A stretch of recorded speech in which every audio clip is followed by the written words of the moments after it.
Close Up is brought to you by the Kia Sorento R, redefining the power of Kia. Good evening. Can Christchurch protesters school the government on their education policy? Angry teachers, community leaders and parents want to back down on last week's announcement of a massive education overhaul, closure, merger or relocation of 31 schools throughout the region. Shortly we'll hear from legal expert Mei Chen, who says the government has set itself up for a legal battle. But first, Abby Scott with the emotion that's brewing. It's unjustified, it's unnecessary.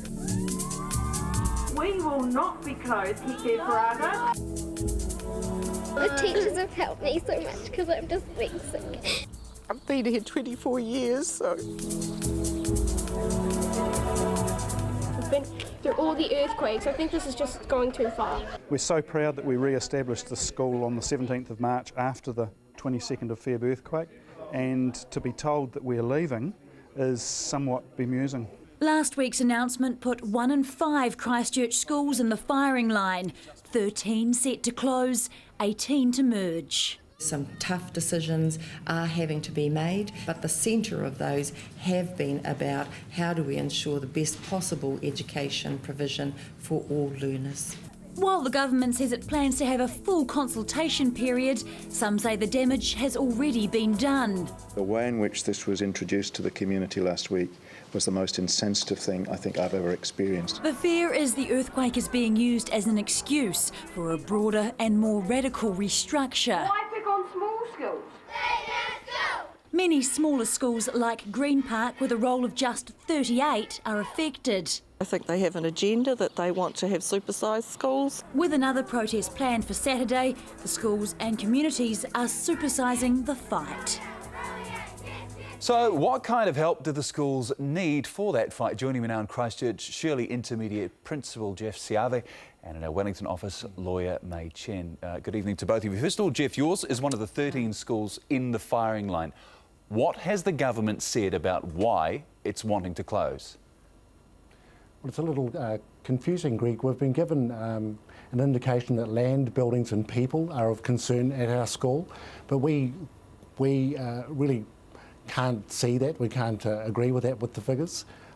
Certainly there's going to be a consultation period and we'll be putting our case forward there. In terms of numbers in the school, it was something, what is it, 300 before the quake, it dropped to 230, It has been building up. That's a fairly obvious thing that I assume you've told the government already. What sort of water is that holding with them? Well, no, we haven't had a chance to tell the government that, so we'll be looking forward to doing that in the consultation period. We do think because they've gone on with March figures and our rolls increased since then. It's been the same with a lot of the other schools. Some of their figures aren't quite correct, or we can't really see the validity of them or the pertinence to their situation. Mei Chen, if I can bring you in now, what legal standing, what legal stance do these schools have? Do they have any stance at all?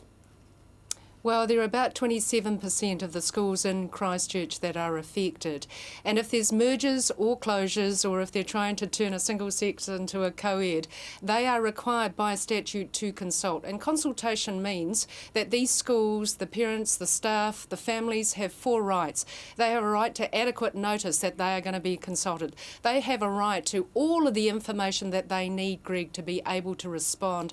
They have a right to an adequate opportunity to have their say, and they, most importantly, have a right for the minister and the officials to hear what they've got to say with an open mind, not a fait accompli, not predetermination, but to listen. But the key thing to remember, Greg, is that consultation is not agreement. If at the end of the day they've heard what you've got to say, and as long as their decision is evidence-based and it's reasonable, then they can still proceed. But if you stretch the boundaries of that consultation period over a few weeks, a few months or whatever, surely the government's going to say, right, we did that, now we're going to close and merge like we were going to anyway.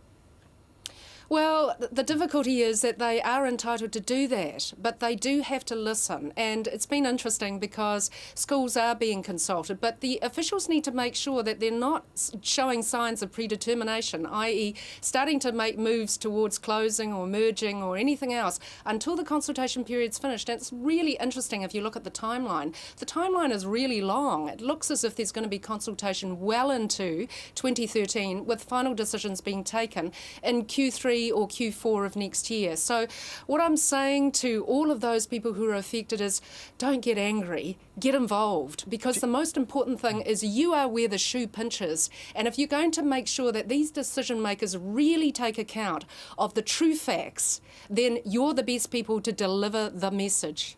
Jeff, is that the line of thinking you're getting from the schools and the principals and teachers, or are you still all pretty shell-shocked as how this sort of was presented as something of a fait accompli? Certainly still shell-shocked, Greg. It was a pretty dramatic, a pretty traumatic time last week. For many schools, it came from left field, the decision to close or merge, that proposal, and you'd think if we're going to close schools or merge schools that there should definitely be some educational benefit apparent. It's really hard to see what it is. A simple reason people could suggest would be that it's due to finances, therefore it's easier to shut smaller schools, or sometimes we just can't see the logic in it, which suggests there is actually some other agenda, particularly with intermediate schools, but also with some of the others. We've got a school of 750 that's been earmarked for merging.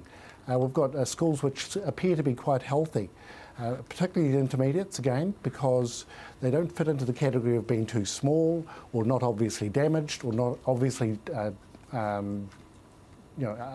unstable land.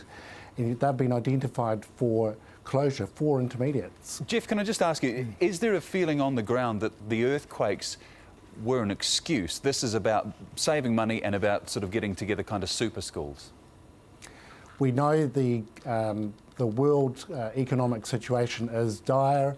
The government does have to save money, and so it's quite logical then to think that some of the decisions are money driven, although the ministry is not saying that.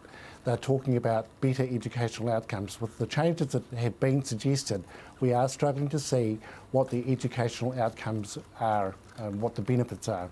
Mate, Chen, I understand a couple of the Māori schools in the area have actually gone down the legal road to some extent already. Who with and what does that entail?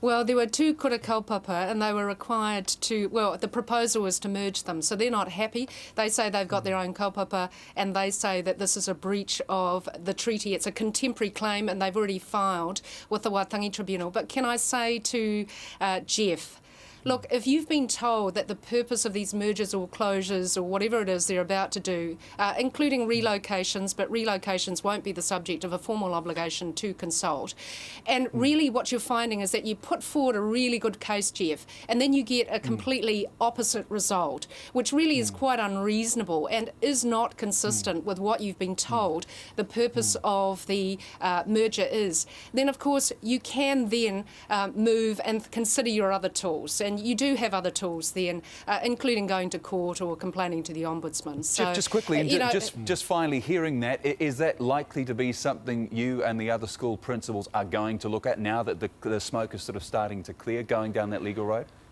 We've consistently been told that it is a genuine consultation carried out with integrity. We've heard that today we've heard it from Coral Ann Child at the Ministry of Education. We've heard it from Jerry Brownlee, from Nikki Wagner. We've certainly heard it from the Minister.